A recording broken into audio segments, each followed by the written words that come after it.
how you can split the video instead of tapping on the split button.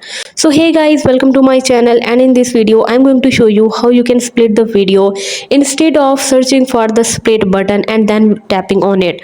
So there is a simple way to split the video, so it's super easy and we will make sure you get it right. You just make sure to watch the complete video carefully to avoid forgetting anything and making mistakes. So let's get started. Open the Yt Creat application, and from there you can see I have already opened up one of my project, and you can see if you can see the split button here.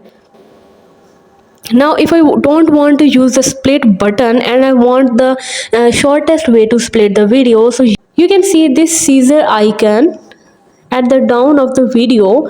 So you will have to tap right here on this scissor icon, and you can see that this video will be splitted in two parts. So this is the simple way to split the video instead of using the split button. So hope you guys like my video, and please consider showing your support by commenting, liking, sharing and subscribing to my channel for more valuable content in the future.